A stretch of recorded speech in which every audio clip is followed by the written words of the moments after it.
is Georgia Insurance. This is Kathy speaking. How may I help you today? Hello, this is Georgia Insurance. This is Kathy speaking. How may I help you today? Hola señora, mi nombre es Arnulfo González y quiero hacerle una pregunta. Me van a hacer una operación en 2 meses y quisiera saber si esto lo cubre el seguro. Hola señora, mi nombre es Arnulfo González y quiero hacerle una pregunta.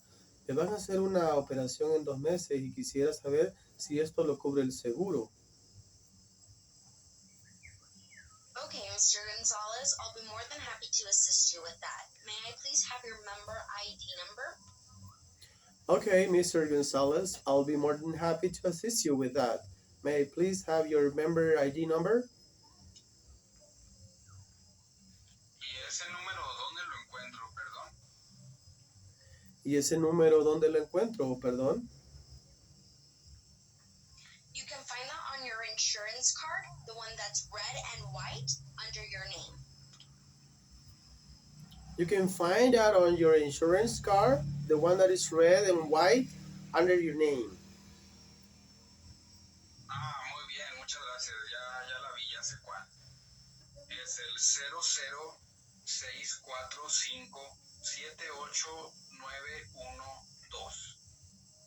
00645789112. Muy bien, muchas gracias, ya la vi.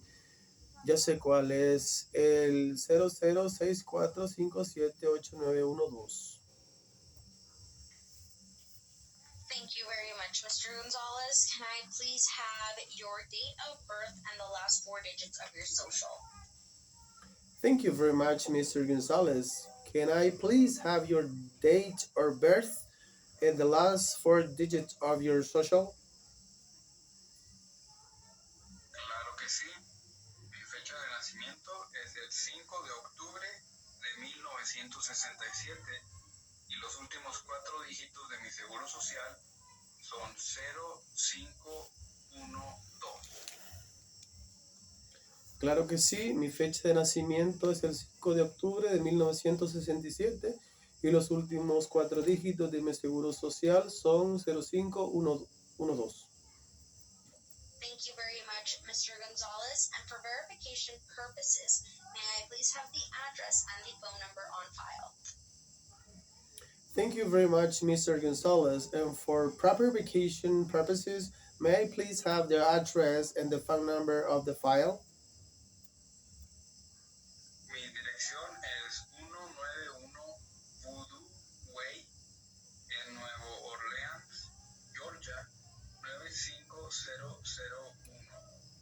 Mi número de teléfono es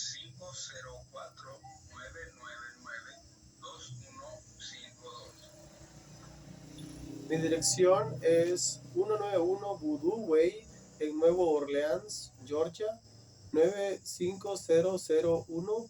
Mi número de teléfono es 504-999-2152.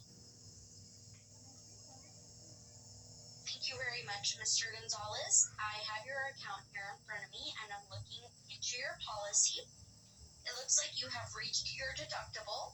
So yes, your surgeries will be covered by Georgia Insurance at 100%. Thank you very much, Mr. Gonzalez. I have your account here in front of me, and I'm looking into your policy. It looks like you have reached your deductible. So yes, your surgery will be covered by Georgia Insurance at 100%.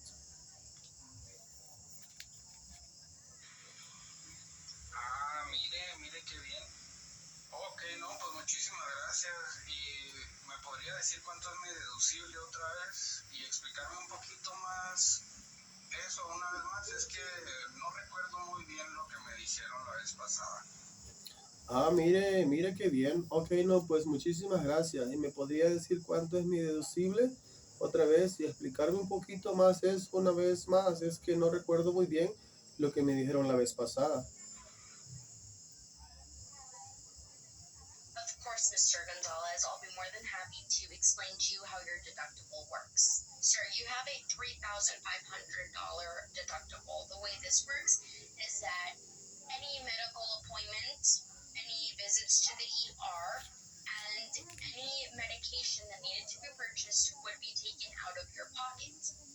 After you have reached the 3,500, like you already did, that you paid this out of your pocket, then that's when your policy kicks in. Once you reach this, and what I mean when you reach this is that you have already paid the 3,500 for your deductible, then we start covering your medical expenses at 100%. Of course, Mr. Gonzalez, I will be more than happy to explain you how your deductible works. So you have a $3,500 deductible. The way this works is that any medical appointment, any visit to the IR, and any medication needed to be purchased will be taken out of your packet after you have reached the 3,500 like you already did. Then you pay this out of your packet. Then is when you policy kits ends. Once you reach this, and what I mean when you reach this is what you have already paid 3,500 for your deductible, then we start covering your medical expenses at 100%. Ah, ok, ya entendí. Muy bien. Muchísimas gracias, señorita. Es usted muy amable. Era todo lo que quería saber. Que sí me iban a cubrir la cirugía. Ok, ya entendí muy bien. Muchísimas gracias, señorita. Es usted muy amable. Era todo lo que quería saber, que si me iban a cubrir la cirugía.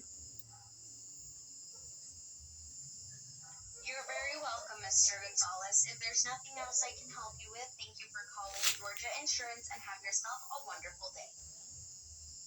You're very welcome, Mr. Gonzalez. Is there anything else I can help you with? Thank you for calling Georgia Insurance and have yourself a wonderful day. Okay, today I'm going to explain consecutive interpreting process. Consecutive interpreting is a mode of interpreting in which the speaker makes speech while the interpreter takes notes. The interpreter then reproduces what the speaker has said for the audience.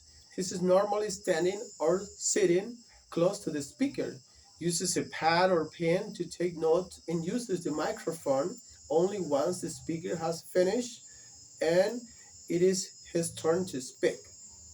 In order to be good consecutive interpreter, you must be able to listen very actively, analyze what the speaker is saying, make useful notes which will jog your memory of the speech as you give it back, and then be able to make the speech as if it were your own in your active language. The three main actions are listen actively, understand, analyze, take structured notes, reproduce, communicate. A number of different skills are involved beyond understanding of the passive foreign language. A consecutive interpreter first has to learn how to listen actively. As I said before, interpreters are not listening to react or join the conversation. They are listening to be able to remember and reproduce accurately and faithful in another language what was said. A consecutive interpreter first has to learn how to listen actively. It's very important.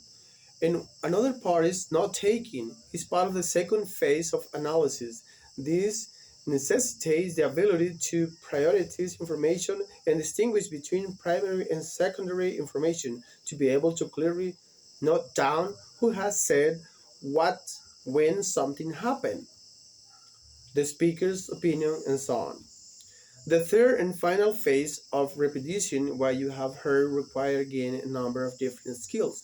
The ability to access short-term memory, understand your notes, communicate in an engaging way to name but a few. The stress management and voice care are important part of this too. All of these different skills need to be learned. You are not an interpreter just because you happen to speak more than one language. It is much more complex than that.